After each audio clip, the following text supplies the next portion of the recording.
ఏటీ sir incharge election training లో ఉన్నాడు. వీడియో తీసి 4 ఫోటోలు. భారత్ మాతా కి జై, భారత్ మాతా కి జై, భారత్ మాతా కి జై. రైతుకు గిట్టుబాటు ధరను వెంటనే అమలు చేయాలి.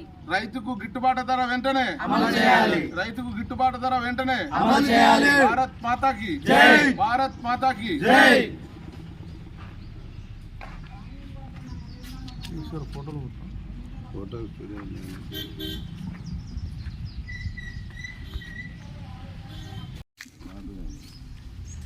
భారతీయ జనతా పార్టీ పట్టణ శాఖ ఆధ్వర్యంలో ఈరోజు మండల తహసీల్దార్ గారికి రైతులు అన్నమో రామచంద్రాన్ని అలవటిస్తూ ఉంటే ఈ ప్రభుత్వం గతంలో పోయిన ప్రభుత్వం నిమ్మకు నీరెత్తినట్టు ఉంది. అంటే ఈ ప్రభుత్వం అని ఎందుకంటున్నానంటే వాళ్ళు వచ్చి 3 నెలలు పై చిలిక అవుతా ఉన్నది. గతంలో ఉన్న కేసీఆర్ ప్రభుత్వం కూడా రైతులను వంచి మోసం చేసి ఇప్పుడు ముసలిక నీరు కారుస్తూ బస్సు యాత్రల ద్వారా రైతులను పలకరిస్తా అంటున్నాడు. గతంలో ప్రభుత్వంలో ఉన్నప్పుడు ఫామ్ హౌస్కు అదేవిధంగా ప్రగతి భవన్కు అంకితమైన కేసీఆర్ గారు ఇప్పుడు రైతుల దగ్గరికి పోతా ఉన్నాడు. అప్పుడు ఏ రోజు కూడా రైతుల దగ్గర వేరే పాపాన పోలేదు. అదేవిధంగా ఇప్పుడున్న కాంగ్రెస్ ప్రభుత్వము వాగ్దానాలు ఇచ్చి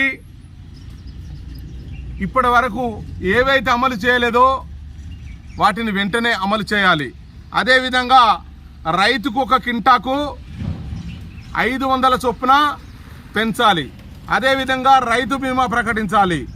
రైతుకు ఏ విధమైన మాట ఇచ్చిరో ఆ మాటను కాంగ్రెస్ ప్రభుత్వం నిలిచోపెట్టుకొని వెడలో గతంలో కేసీఆర్ ప్రభుత్వానికి ఏ రకమైన ఆలోచన ఉన్నదో ఆ ఆలోచన ప్రజలు గమనించిండ్రు. అదేవిధంగా కేసీఆర్ ప్రభుత్వానికి బుద్ధి చెప్పిర్రు. మీరు ఎప్పుడైతే ప్రజలకు సేవ చేసి ప్రజల బాగోగులు చూసుకుంటారో అప్పుడు ప్రజలు మీకు అందరం ఎక్కిస్తారు.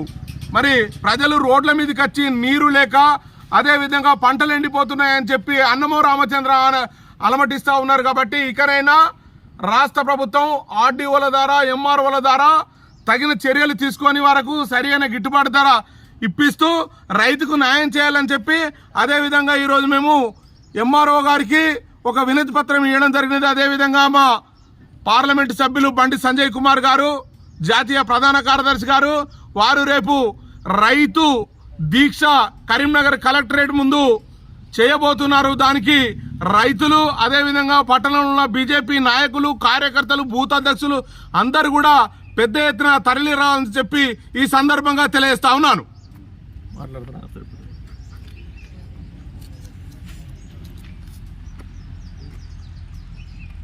ఓకేనా? రైట్.